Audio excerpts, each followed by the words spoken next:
बिस्मिल्लाहिर्रहमानिर्रहीम। अस्सलाम वालेकुम माय यूट्यूबर फैमिली, कैसे हैं आप सब। आई होप कि आप सब ठीक ठाक होंगे। मैं भी अल्लाह के करम से खैरियत से हूँ और मैं आज आपके लिए स्पेशल सूजी का हलवा लेकर आई हूँ। बहुत ही ज़बरदस्त बनता है और इतना मज़े का होता है। जब आप इसे खाएंगे तो मानो ऐसे जैसे कि आप खोया खा रहे हों, इतना ज़बरदस्त ये बनता है। और बनाने का स्टाइल भी थोड़ा सा इसका डिफरेंट है पर बहुत अच्छा है और आप इसे ज़रूर बनाइएगा। चैनल पे नए हैं तो चैनल को सब्सक्राइब करना ना भूलें, साथ ही बेल आइकन को भी प्रेस करें ताकि मेरी हर आने वाली वीडियोस का नोटिफिकेशन आप तक जल्द से जल्द पहुंच सके। और आपने वीडियो पूरी देखनी है एंड तक बिना स्किप किए, कोई भी चीज़ आपने मिस नहीं करनी है। तो रेसिपी हम स्टार्ट कर रहे हैं। तो ये मैंने एक प्याली ली है, उसके नाप से सूजी ले ली है और उसी के नाप से हमने दूध ले लिया है। और दूध ठंडा होना चाहिए और सूजी को हम इसमें भिगो कर रख देंगे तकरीबन आधे घंटे के लिए। अच्छी तरीके से चमचे से इसको मिक्स करें ताकि ये कहीं से भी ड्राई ना रहे और ये अच्छे से भीग जाए। और इसको फिर आपने रखना है आधे घंटे के लिए ताकि अच्छी तरीके से ये फूल जाए। जब ये दूध में इस तरीके से भीगती है ना तो इतना अच्छा टेस्ट आ जाता है कि जैसे ये खोए का टेस्ट होता है ना, बिल्कुल वैसा आता है जब ये भुन के पकेगी। तो बस आपने इसको रखना है और बाकी की रेसिपी स्टार्ट करते हैं आधे घंटे के बाद।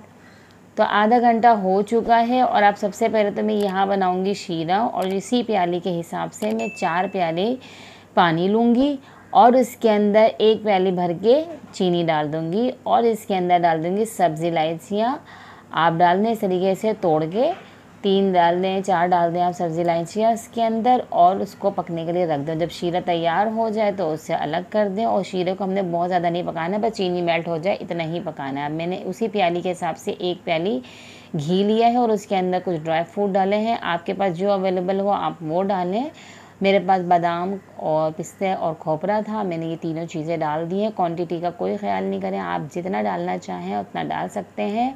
तो ये सब चीज़ें अच्छे से फ्राई करने के बाद इनको हमने ड्राई फ्रूट को निकाल लेना है इसके अंदर से। और अब इसी घी के अंदर ये जो हमने देखे सूजी अच्छे से ये फूल चुकी है, इसको इसके अंदर हम डालेंगे और चमचा चलाते जाएंगे। इसकी करनी है हमने भुनाई और इतने भूनेंगे कि इसके ऊपर अच्छा सा कलर आ जाए। थोड़ा ये नीचे लगेगा पर घबराना नहीं है आपने, बस चमचा चलाते जाएं कंटिन्यू और इसको अच्छे से मिक्स करते जाएं। और ये जब इस तरीके से बिल्कुल भुन जाए, देखें इसके ऊपर कलर भी आ गया हल्का। तो जब इस तरीके से भुन जाए तो फिर इसके अंदर हम डालेंगे शीरा थोड़ा थोड़ा करके डालिएगा वरना एकदम से ऊपर आ जाएगा। अभी हमने थोड़ा शीरा डाल दिया है इसके अंदर, चमचा चलाते जाएंगे ताकि कोई इसके अंदर लम्स ना बने। और बाकी का शीरा फिर इसके अंदर हम डाल देंगे। इलायची जो है वो हम हटा देंगे, इसमें नहीं डालेंगे, मुंह में आती है फिर अच्छी नहीं लगती है क्योंकि उसका टेस्ट तो शीरे में आ चुका है। तो अब जो है थोड़ा ये पानी इसका ड्राई हो जाए तो इसके अंदर हमने डालना है थोड़े से ड्राई फ्रूट। बाकी जो है ऊपर के लिए रखेंगे कि बाद में ऊपर से हम डालेंगे, सजाएंगे उसके ऊपर। और बाकी थोड़े हमने इसमें डाल दिए हैं, चमचा चला के इसको अच्छे से पकने के लिए रख देंगे 10 मिनट के लिए। धीमी आंच पे हमने 10 मिनट के लिए इसको पकाया है। और ये देखिए हमारा हलवा जो है बिल्कुल रेडी हो चुका है। अब इसको कुछ भी करने की ज़रूरत नहीं है, आपका हलवा बिल्कुल रेडी हो गया है। अच्छा सा कलर आ गया है, खूबसूरत लग रहा है और ये खाने में इतना टेस्टी होगा कि जब आप इसे एक दफ़ा बनाएंगे ना तो बार बार बनाएंगे क्योंकि हलवा ऐसा है कि मुंह में जाते ही एकदम घुल सा जाएगा और इतना अच्छा मिठास और इतना अच्छा सा टेस्ट देता है ना ये। तो बहुत ही ज़बरदस्त सा लाजवाब सा ये हलवा बनेगा आपके घर में और घर वाले सब शौक़ से खाएंगे।